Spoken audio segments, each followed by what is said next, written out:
Hello viewers, welcome to my channel. তো নিফটির chart analysis করা যাক। মন্ডে নিফটি কী হতে পারে, প্রথমেই ফ্রাইডে কী করলো নিফটি সেটা আগে অ্যানালিসিস করা যাক। ফ্রাইডে ওপেন হয়েছিল নিফটি ঠিক 24,727 লেভেল। তারপরে কিন্তু একটা সামান্য হাই দেয়। হাইটা ছিল 24,751, যা কিন্তু আগের দিনের হাইয়ের নিচেই, এই লেভেলটাকে ক্রস করতে পারে না।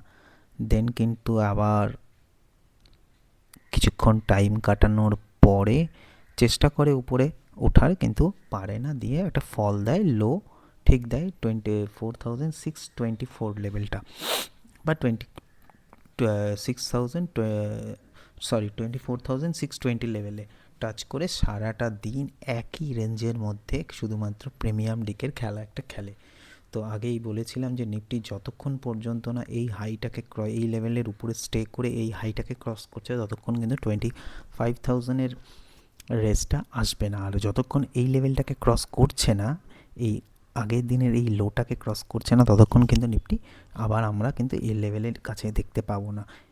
এই লেভেল মানে 24,350 লেভেল, এবং যতক্ষণ পর্যন্ত না 24,500 লেভেলটাকে ব্রেক করছে, ততক্ষণ 350 লেভেলটা পাওয়া যাবে না, কারণ এটা একটা স্ট্রং সাপোর্ট জোন এই মুহূর্তে। তারপরের সাপোর্ট কিন্তু এটা, নিফটি যতবারই নিচে আসার চেষ্টা করবে ঠিক ততবার তুলে দেওয়ার চেষ্টা চলবে, কারণ বায়ারদের গ্রিপে আসতে শুরু করেছে মার্কেট।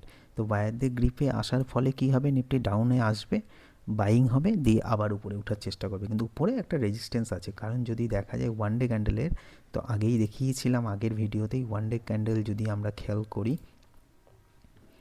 এক মিনিট, এই যে হেড অ্যান্ড শোল্ডার প্যাটার্নটা ব্রেক করেছিল ঠিক এই লেভেলটা, মানে 24,780 থেকে 800 লেভেল, এটা একটা স্ট্রং রেজিস্ট্যান্স। 24,780 একটা স্ট্রং রেজিস্ট্যান্স, এটা পার করলেই কিন্তু নিফটি কিন্তু 25,030 থেকে 50, দেন কিন্তু 25,200 লেভেলটা কিন্তু টাচ আমরা দেখতে পারি। তারপরে কিন্তু উপরের দিকে স্টে করতে পারলে আবার আমরা উপরের দিকে হাইয়ের কাছাকাছি যাওয়ার প্রবণতা থাকবে। তো এই মুহূর্তে কিন্তু স্ট্রং কাপ মন্ডেতে কী হতে পারে, তো 15 মিনিটের চার্টে দেখা যাক।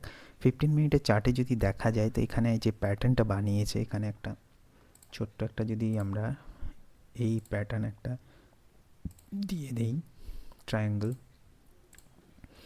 তো দেখবেন এই রেঞ্জটার উপরে যখন যাবে, তো এই টার্গেটটা, এই রেঞ্জ বলতে 24,740-র উপরে যখন স্টে করবে, তো 24,780 থেকে 840 পর্যন্ত একটা যাওয়ার চান্সেস থাকবে, এবং 24,840 থেকে 50-র উপরে কিছুক্ষণ স্টে করলে 25,000 উপরে যাওয়ার চান্সেস থাকবে। তো নিচে কি হতে পারে, নিচে যখনই 24,000 এই এই লেভেলটা যদি ব্রেক করে, 24,620 লেভেল ব্রেক করলে আমরা ম্যাক্সিমাম 24,500-এর কাছে একবার আসতে পারি, এবং বায়ারদের আবার গ্রিপে আমরা দেখতে পারি। যদি 24,500 কোনো কারণে ব্রেক করে, দেন আমরা 24,350 অবধি যাওয়ার চান্সেস থাকছে।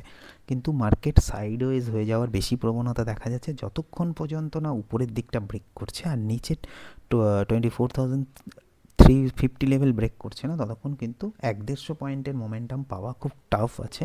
কিন্তু মার্কেটে সব কিছুই হতে পারে, দেখা যাক কী হচ্ছে। তো সম্পূর্ণ এডুকেশন পারপাস। Thank you.